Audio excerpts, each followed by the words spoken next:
기도를 계속하고 기도에 감사함으로 깨어 있으라. 또한 우리를 위하여 기도하되 하나님이 전도할 문을 우리에게 열어주사 그리스도의 비밀을 말하게 하시기를 구하라. 내가 이 일 때문에 매임을 당하였노라. 그리하면 내가 마땅히 할 말로써 이 비밀을 나타내리라. 외인에게 대해서는 지혜로 행하여 세월을 아끼라. 너희 말을 항상 은혜 가운데서 소금으로 맛을 냄과 같이 하라. 그리하면 각 사람에게 마땅히 대답할 것을 알리라. 두기고가 내 사정을 다 너희에게 알려주리니 그는 사랑받는 형제요 신실한 일꾼이요 주 안에서 함께 종이 된 자니라. 내가 그를 특별히 너희에게 보내는 것은 너희로 우리 사정을 알게 하고 너희 마음을 위로하게 하려 함이라. 신실하고 사랑을 받는 형제 오네시모를 함께 보내노니 그는 너희에게서 온 사람이라. 그들이 여기 일을 다 너희에게 알려주리라. 말씀은 골로새서 4장 2절로 9절입니다. 설교 제목은 은혜스럽게 말을 하라. 그리고 또 다른 주석에는 감사하는 마음으로 말을 하라고 되어 있습니다. 49년 만에 입양이 되어 한국에 온 아들을 만난 방송을 보게 되었습니다. 3살 된 여동생을 6살 아들에게 맡기고 엄마는 장사를 갔는데 이 일을 마치고 오니 아들이 사라진 것입니다. 그 아들을 정말로 찾으려고 엄마는 여러 군데 애를 쓰고 수고했었습니다. 그러다가 49년 만에 다시 만나고 얼마 동안 시간을 보낸 후에 헤어질 때 공항에서 엄마는 계속해서 미안하다, 사랑한다고 하고 건강을 부탁했습니다. 다 자라 성인이 된 아들을 만나본 어머니는 이제 눈에 더 밟힐 것 같습니다. 골로새서 4장은 바울의 실질적인 메시지가 끝나고 이제 마지막 권면과 부탁의 말을 합니다. 권면의 내용은 기도와 지혜로운 행위와 은혜로운 말을 하라고 명합니다. 권면은 성도들을 향한 태도와 믿지 않는 외인들, 불신자들을 향한 자세에 대해서 설명합니다. 성도들은 자신과 다른 성도들을 위해 항상 기도하고 깨어 있어야 합니다. 골로새 교회 성도들은 현재 복음의 진리와 거짓 교사들의 교묘한 속임수 사이에 놓여져 있습니다. 그러므로 그들에게 필요한 것은 깨어서 기도하는 것입니다. 마지막 시대를 살아가는 우리에게도 가장 중요한 것은 영분별의 은사인 것 같습니다.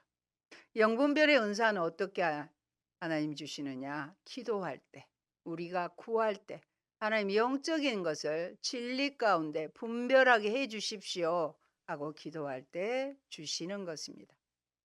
골로새 교회 성도들은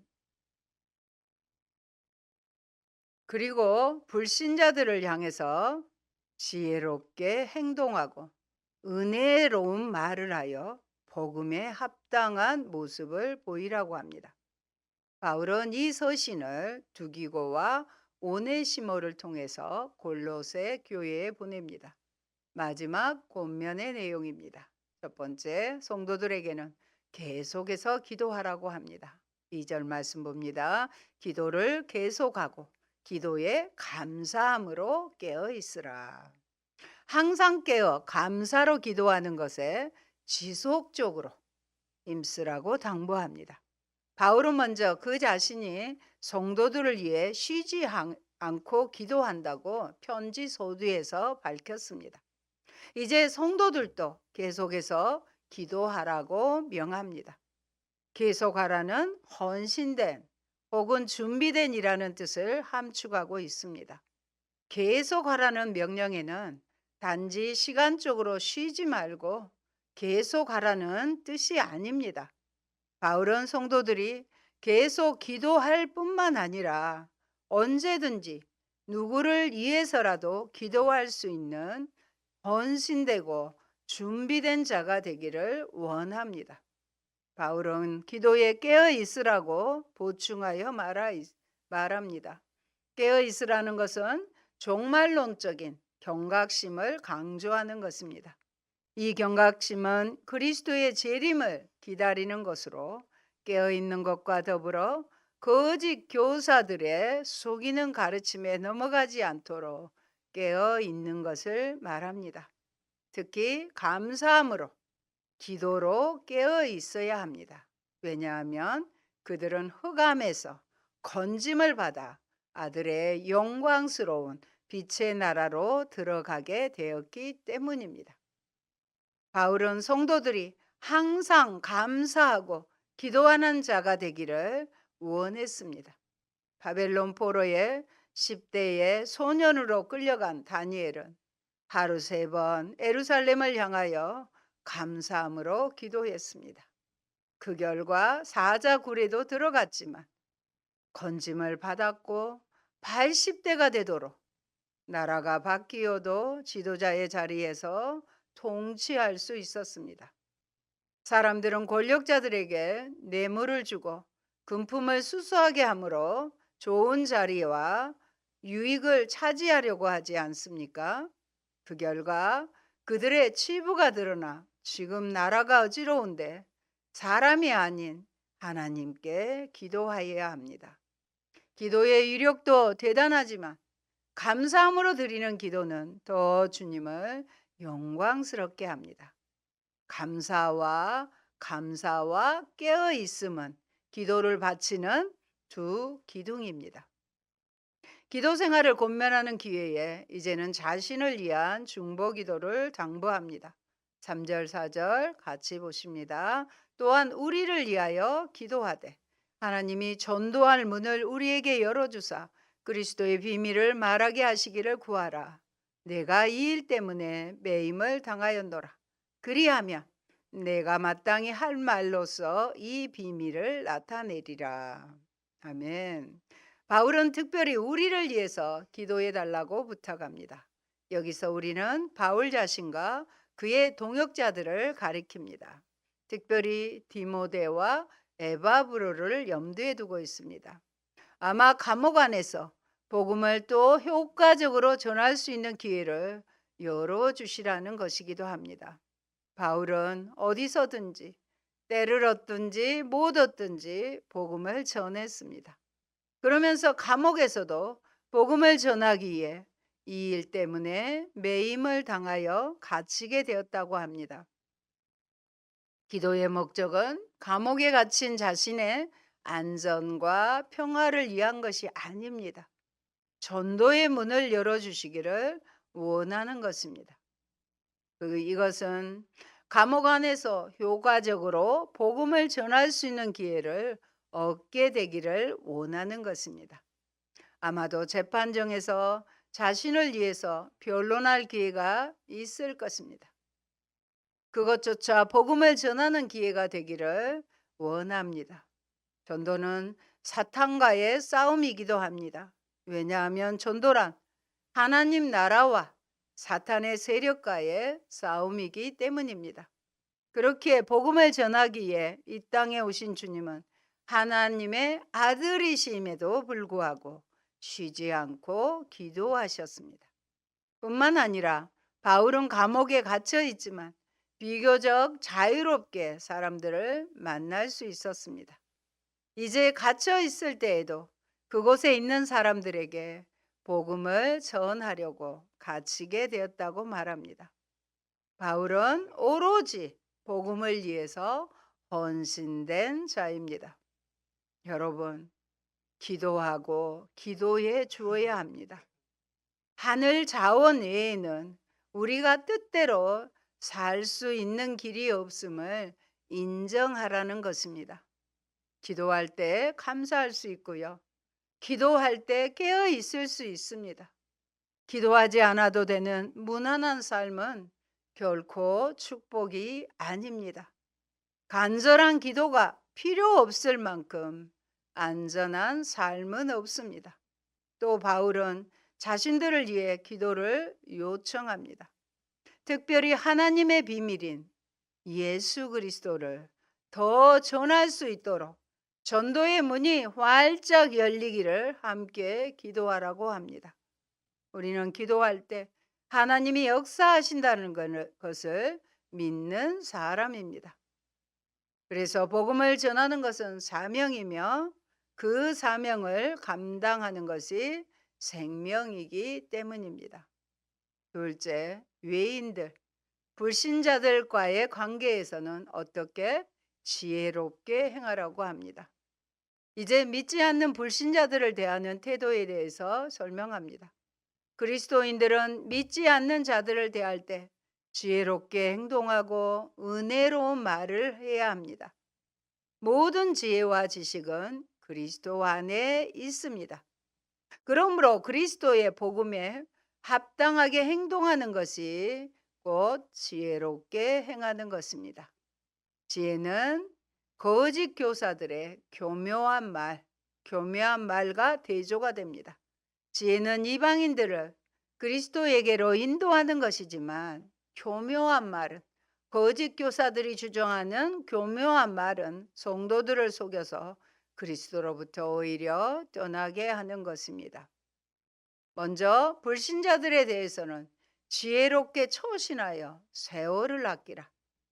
이것은 시간을 허투루 낭비하지 말고 잘 선용하라는 뜻입니다. 그리스도인들에게는 이방인들을 만나는 시간도 복음을 전할 수 있는 기회입니다. 그래서 수영 모임에서 제가 먼저 모이자고 하고 기회를 얻어 복음을 전하기도 합니다. 그들은 제가 목사인 줄 알기에 나의 모습을 통해 복음이 전해지기를 소원합니다. 그런데 이방인들과 쓸데없는 논쟁이나 무의간 말로 시간을 낭비하지 말고 그 시간을 유익하게 잘 사용하라는 것입니다. 그 만남이 주님이 기뻐하시는 만남인지 늘 살펴보아야 합니다. 지혜로운 행위는 선한 행위와 일맥상통합니다. 그리스도인들이 지혜롭게 행동하는 것은 그 자체가 복음을 전하는 효과를 가져옵니다. 말씀 살펴봅니다. 로마서 15장 9절의 말씀 모니터 보십니다. 이방인들도 그 긍휼하심으로 말미암아 하나님께 영광을 돌리게 하려 하심이라. 아멘. 또 한번 봅니다. 베드로전서 2장 12절입니다. 너희가 이방인 중에서 행실을 선하게 가져 너희를 악행한다고 비방하는 자들로 하여금 너희 선한 일을 보고 오시는 날에 하나님께 영광을 돌리게 하려 함이라. 아멘. 우리 믿는 자들에게는 선한 행위를 하라는 거예요. 이방인들을 향해서. 또 긍휼을 베푸라고 말씀합니다. 그러기 위해서 6절의 말씀으로, 오늘 본문 6절의 말씀으로도 얘기합니다.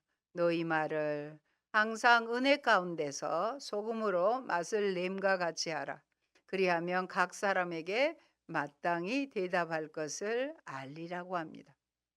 이방인들에게 은혜로운 말을 하라고 합니다. 은혜로운 말이란 복음에 합당한 경건하고 의로운 말입니다. 말의 내용만이 아닙니다. 말을 하는 태도에 있어서도 은혜가 있어야 합니다. 바울은 은혜로운 말을 소금으로 맛을 낸 음식에 비유하고 있습니다. 같은 음식이라도 간이 맞질 않으면 맛이 없습니다. 너무 짜다든지 너무 싱거우면 맛이 없습니다. 그리스도인들은 불신자들이 기독교 신앙에 관해서 질문하면, 물어보면 언제든지 대답할 준비가 되어 있어야 합니다. 그러기 위해서 지혜롭게 행하고 은혜로운 말을 하는 것에 습관이 된 자들은 이방인들의 질문에 마땅히 어떻게 대답할 것인지 알게 될 것입니다. 베드로전서 3장 15절에도 이렇게 부탁합니다. 너희 마음에 그리스도를 주로 삼아 거룩하게 하고 너희 속에 있는 소망에 관한 이유를 묻는 자에게는 대답할 것을 항상 준비하되 온유와 두려움으로 하라고 이렇게 부탁합니다. 우리가 예수님을 내 안에 모심으로 거룩해야 돼요. 먼저 그리고 항상 우리의 소망, 너는 왜 그렇게 힘든 상황에서도 웃고 살아? 얼굴이 좋아? 이렇게 묻는 자에게 대답할 것을 항상 준비하고 있으라는 것입니다. 바울은 성도의 언어는 이 세상의 어느 환경이 부패하는 것을 막고 사람들의 마음을 정화시키며 하나님께 바치기에 합당한 거룩함을 드러내기 위하여 소금이란 용어를 사용했다고 볼 수 있습니다. 이처럼 그리스도인들은 언어 생활에 있어서도 세상에 교회가 아니에요. 세상에 소금과 빛이 됨으로써 듣는 자들에게 은혜를 끼칠 수 있어야 합니다. 그리고 이러한 지혜 있고 거룩한 언어 생활을 하는 성도에게는 불신자들도 자신의 처지를 말하며 물어오게 됩니다. 그럴 때 물어오는 사람들에게 언제라도 유익을 줄 수 있는 적절한 대답을 할 수 있어야 합니다. 여러분, 하나님을 향한 기도의 말이 내 들숨이라면 세상을 향한 지혜로운 말은 날숨입니다. 아무 생각 없이 반사적으로 말하지 말고 잘 생각해서 은혜롭게 언어 생활하는 우리가 되었으면 합니다. 한번 엎질러진 물은 담을 수가 없습니다. 제가 얼마 전에 읽었던 글 속에서요. 여기를 뭐라고 한지 알아요? 인중이라고 그래요. 저를 봐주세요. 인중은 사람의 중심이란 뜻이거든요. 인중 이론은 전부 다 눈도 2개, 귀도 2개, 콧구멍도 2개입니다. 2개는 많이 써도 되는 거예요. 많이 보고 잘 남의 말에 귀도 기울이고 냄새도 정확하니 맡아야 되겠죠. 그러나 인중 아래에 있는 것들, 입은 하나입니다.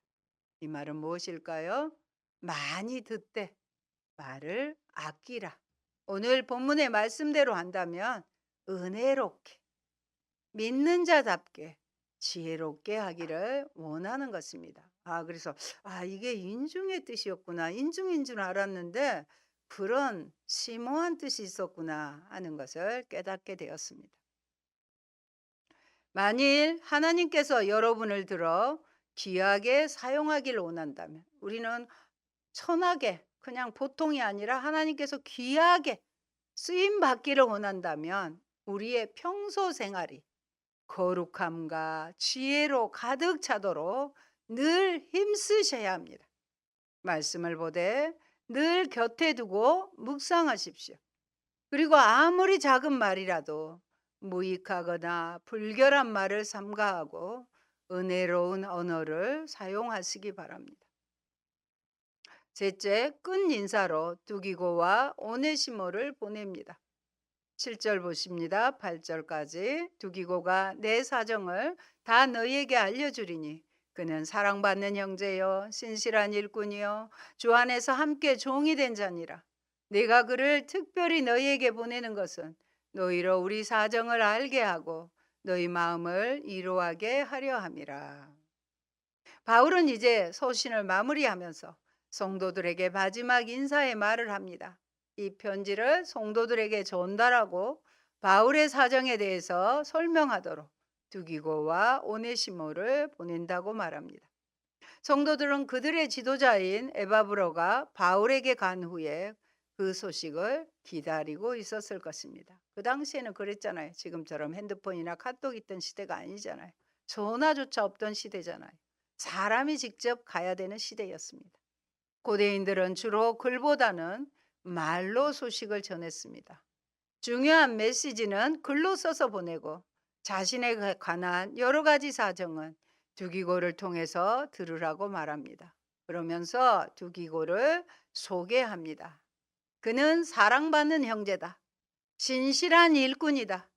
주 안에서 함께 종된 자다. 3가지 표현으로 묘사합니다. 여러분도 이렇게 소개받았으면 좋겠습니다. 다른 사람이 나를 소개할 때, 그 사람 사랑받는, 하나님의 사랑받는 형제야. 신실한 일꾼이야. 주님 안에서 함께 종된 자다. 이런 소개를 받았으면 좋겠습니다. 두기고는 바울의 제3차 전도 여행 마지막 무렵 아시아에서 그리스와 드로아를 거쳐 예루살렘으로 가는 여행에 동참했던 사람입니다. 그리고 지금은 로마의 감옥에 있는 바울과 함께 있습니다. 바울이 젊어서 왕성하게 선교 사역을 할 때에는 많은 사람들이 그와 함께 있습니다. 그러나 바울이 감옥에 갇혀 늙고 병들었을 때에는 사람들이 하나둘 그의 곁을 떠나고 말았습니다. 다음 시간에 끝인사로 소개하는 인물들은 6명뿐입니다. 로마서 16장에서는 엄청나게 많은 바울의 동역자들이 소개됐지요. 그러나 골로새서 마지막에서는 6명만 소개되고 있는 것을 알 수 있습니다. 그러나 두기고는 바울의 생애 마지막까지 함께 있던 몇몇 사람들 중 하나입니다. 이런 사람이 정말 보배처럼 존귀한 자들이죠. 귀한 자들입니다. 바울이 두기고를 보내는 목적은 이 소신을 전달할 뿐만 아니라 바울을 대신해서 그들을 위로하도록 하기 위함입니다. 고린도후서 7장 6절에도 이렇게 기록됩니다. 같이 보십니다.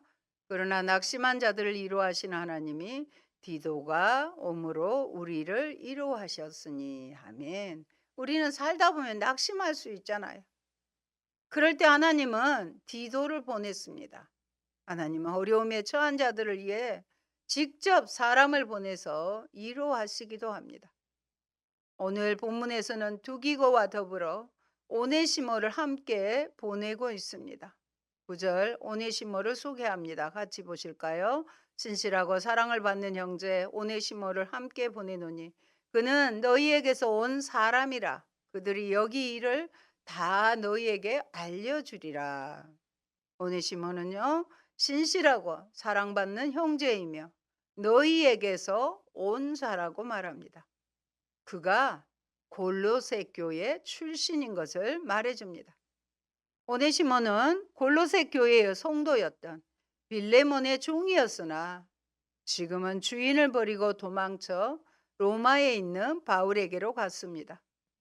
바울이 도망친 종을 향하여 이제 복음을 받아들였겠지요. 신실하고 사랑받는 형제라고 부른 것은 파격적입니다. 그것은 단순한 인사치레가 아닌 오네시모는 지금 그러한 사람이 되어 있었습니다. 오네시모가 도망칠 때에는 무익한 자였으나 이제는 바울뿐만 아니라 골로새 교회 성도들에게도 유익한 자가 되었습니다. 빌레몬서를 잠깐 살펴보겠습니다. 1장 10절로 12절의 말씀이 이렇게 소개합니다. 갇힌 중에 낳은 아들 오네시모를 위하여 네게 간구하노라. 그가 전에는 내게 무익하였으나 이제는 나와 내게 유익함으로 내게 그를 돌려보내노니 그는 내 신복이라. 사랑하는 여러분, 복음이 그렇게 만든 것입니다. 복음은 무익한 자를 유익한 자로 만드는 능력이 있습니다. 복음은 그가 다시금 주인에게로 돌아가게 만들었습니다. 당시에 로에가 도망쳤다가 주인에게 잡히면 10중 8구는 죽임을 당했습니다.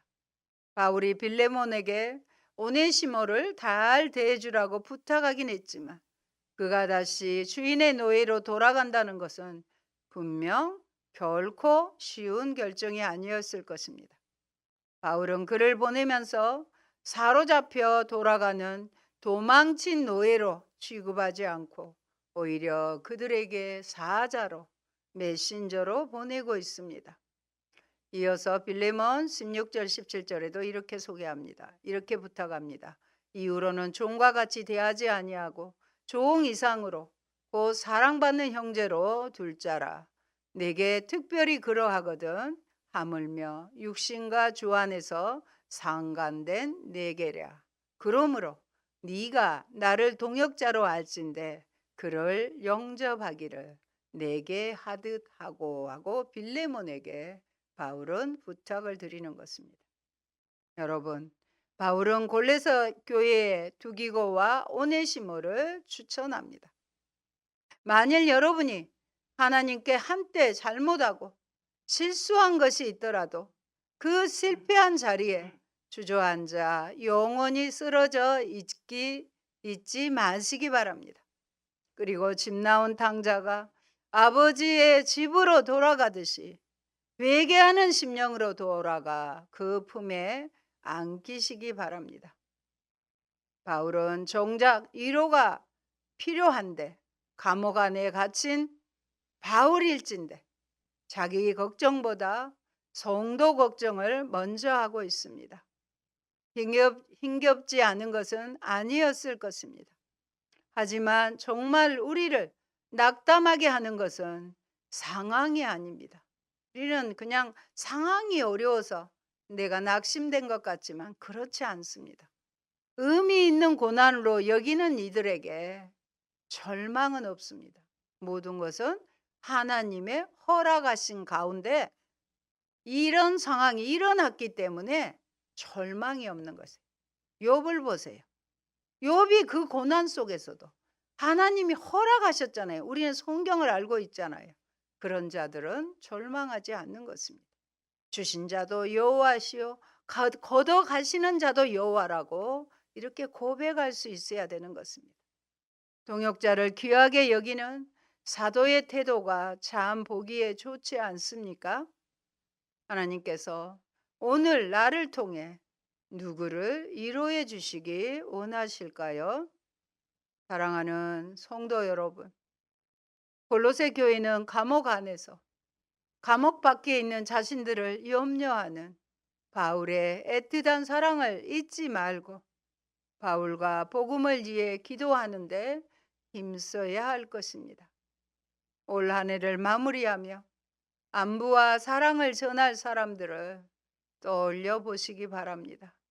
어떠한 말로 감사와 은혜를 나눌지 생각해 보지 않으시겠습니까? 아멘. 할렐루야. 고마우신 아버지 감사합니다. 골로새서 마지막 4장을 통하여 문안 인사를 하며 우리에게 권면의 말씀과 부탁을 합니다. 하나님, 지혜롭게 시간들을 아껴서 사용하고 또 은혜스러운 말을 외인들에게 하여 그들에게 복음을 전할 준비를 항상 준비하라고 말씀합니다. 하나님 아버지, 우리도 쉬지 않고 먼저 내가 기도하고 또 기도해 줄 수 있는 우리가 되게 하여 주옵소서. 한 해를 돌아보면서 기도함으로 잘 마무리하며 정말로 축복할 자들을 축복하며 그들에게 간구할 자들을 간구하며 감사함으로 기도로 깨어 있어 다니엘처럼 성공하는 승리하는 복된 삶이 되도록 은혜 내려 주옵소서. 예수님 이름으로 기도합니다. 아멘.